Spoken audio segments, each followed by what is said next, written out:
আসসালামু আলাইকুম। আজকের একটা গুরুত্ব বিষয় নিয়ে কথা বলবো। একটা কনস্ট্রাকশন সাইট কংক্রিটের কাজ ঠিকমতো চালাতে আসলে কতগুলো রবিন ইঞ্জিন দরকার।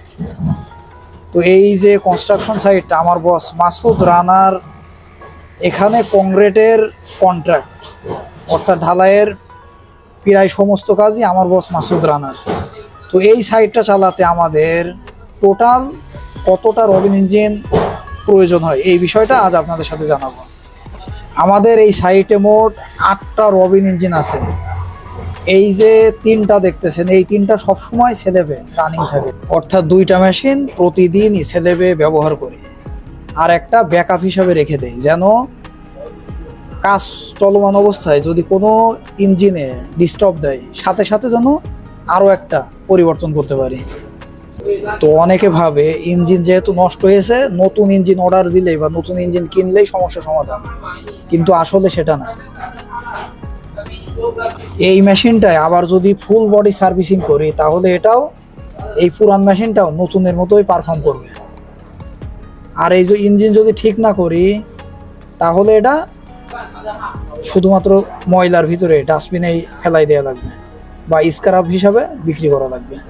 তো আমি আমার বস মাসুদ রানার এই সাইটের সমস্ত মেশিন রবিন ইঞ্জিন আমি নিজেই ঠিক করি।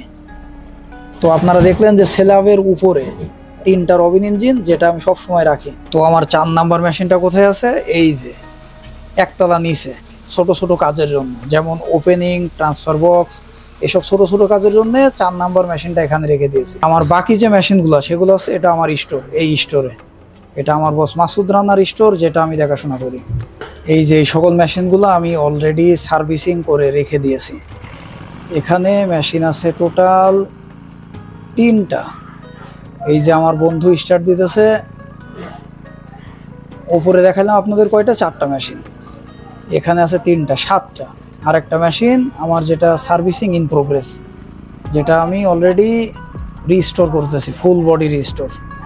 আর এই মেশিনগুলো আমি যে ঠিক করলাম, আপনারা কি মনে করেন এটা কতদিন চলতে পারে?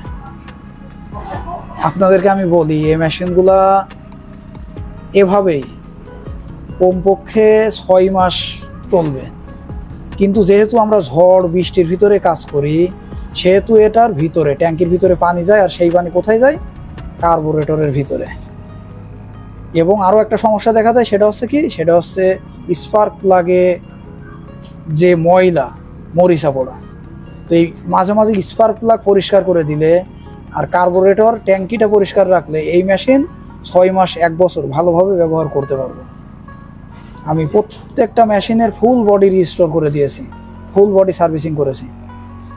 এবং এই যে হাউজিংগুলো দেখতেছেন, 3টা মেশিনের 3টাই নতুন হাউজিং লাগানো, যেন আমার বন্ধুদের কোনোভাবে কাজে কোনো রকম সমস্যার সম্মুখীন হতে না হয় কাজের সময়। আর এই হচ্ছে আর একটা রবিন ইঞ্জিন, যেটা আমি সার্ভিসিং ইন প্রোগ্রেস, আমার সার্ভিসিং চলমান।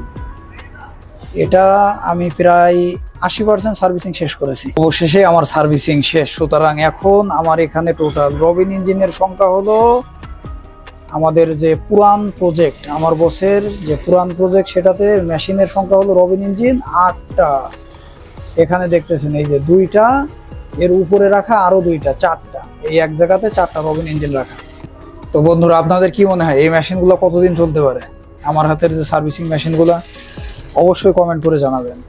তো বন্ধুরা, এই ভিডিওতে আমি দেখানোর চেষ্টা করলাম যে একটা কনস্ট্রাকশন সাইটে কংক্রিটের কাজে কয়টা রবিন ইঞ্জিন দরকার, দ্বিতীয়ত নষ্ট রবিন ইঞ্জিন সার্ভিসিং করলে কতদিন চলতে পারে, এবং কেন, 3 নাম্বার কারণ, কেন নতুন ইঞ্জিন কেনার বদলে পুরাতন ইঞ্জিন সার্ভিসিং করা ভালো। এবং আমি এর পাশাপাশি দেখালাম আমার যে চ্যালেঞ্জ সার্ভিসিং করা এই কাজের ফলাফল। এখন আমি আমার বস মাসুদ রানাকে যেটা বলবো সেটা হলো যে, বস, আমাদের যে পুরান সাইট সেখানে 8টা রবিন ইঞ্জিন আছে এবং সবগুলা ঠিক চলমান। সুতরাং অন্য কোনো সাইটে যদি আপনার কোনো নষ্ট ইঞ্জিন থাকে, রবিন ইঞ্জিন, তাহলে আমার কাছে দিয়ে যান, যেন আমি সেটারে সার্ভিসিং করতে পারি। প্রিয় বন্ধুরা, আর যদি আপনারা কনস্ট্রাকশন মেশিন, ইঞ্জিন সার্ভিসিং বা কাজের পারফরমেন্স নিয়ে আরও টিপস চান, তাহলে সাবস্ক্রাইব করুন মডার্ন কনস্ট্রাকশন টেকনোলজি চ্যানেল। দেখা হবে পরের ভিডিওতে। আল্লাহ হাফেজ।